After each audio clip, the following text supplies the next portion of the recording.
और एलोपैथिक बिल्कुल अलग है। एलोपैथिक तो जल और पृथ्वी तक ही सीमित है, वो अभी तक आकाशीय, ये तो आकाशीय बीमारी है ना। कोरोना को तो आप ये कहीं से भी इन्फेक्ट, ये तो आकाशीय है, ठीक है ना। आकाशीय मतलब आपके एटमॉस्फेयर से उत्पन्न हुई है और जल के साथ मिक्स होती है, वैसे ही कफ का निर्माण कर देती है, आपको ब्लॉकेज कर देती है ना। ऑक्सीडेशन और रिडक्शन आपके सेल्स के जो यहाँ की जो है ना, इसकी इन्फॉर्मेशन गेन करती है। भाई ये निर्जीव है, मरेगा तो है नहीं, आपके गले में आता है वैसे ही सजीव हो जाता है। सजीव मतलब उसकी इन्फॉर्मेशन लेना शुरू कर देता है वहाँ की, ठीक है ना। और एक्टिवेट हो, उसका जो कैटलिस्ट है, जो ये मैग्नीशियम है, वो रिएक्शन को कैटलाइज कर देता है, किसकी, ऑक्सीडेशन और रिडक्शन रिएक्शन की।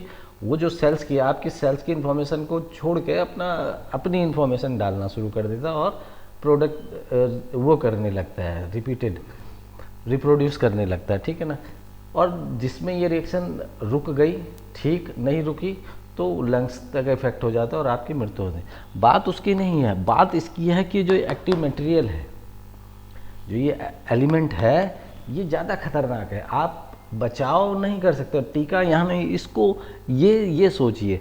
तो मेरे को जब कहा था कि यार, एक मित्र था जिसको ये प्रॉब्लम, जब मार्च की बात है, तो मैंने तब भी ये कहा था उसको कि देखिए यार, मुझे चिंता इसकी नहीं है, मुझे चिंता इसकी कि आगे स्पीसीज चेंज होने वाली है, या तो मानव रहने वाला है या फिर नहीं रहने वाला। और ये मतलब ये हमारी इन्फॉर्मेशन लेके जाना है, तो किसी न किसी की ऊर्जा तो बढ़ा रहा होगा। हमारी ऊर्जा घट रही है तो वो ज़्यादा दिक्कत है, ठीक। अब ये हमारी इन्फॉर्मेशन लेके जा रहा है, और देखिए ये कहाँ से आ रहा है। ये मैंने जब स्टार्टिंग में कहा था, कहाँ से आया है, ये कलयुग से आया है, काल से आया है, अंधकार से है, किसी को पता तो है नहीं।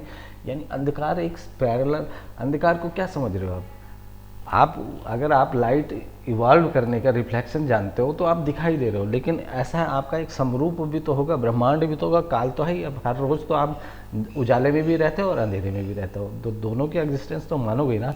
तो ऐसा थोड़ी कि आप कहीं, तो वो जो काल है उसकी एनर्जी आप बढ़ रहे हो। तो धीरे धीरे सोचिए, अगर आप इनर्ट गैस से धीरे धीरे एक्टिवेशन हो रहे हो और कार्बन तक आ गए, जब कार्बन तक आ जाओगे आप और धीरे धीरे जागृत करने की इन्फॉर्मेशन, तो आपका काला रूप भी तो सामने आने वाला है, ब्लैक एनर्जी भी तो आने वाली है, ठीक है। आप वाइट हो क्योंकि आप लाइट में हो इसलिए दिखते हो, लेकिन नेगेटिव एनर्जी भी तो आनी है। उससे कैसे लड़ोगे, दिक्कत वह है कि आप उससे कैसे लड़ोगे, ये सबसे बड़ी दिक्कत की कारण है।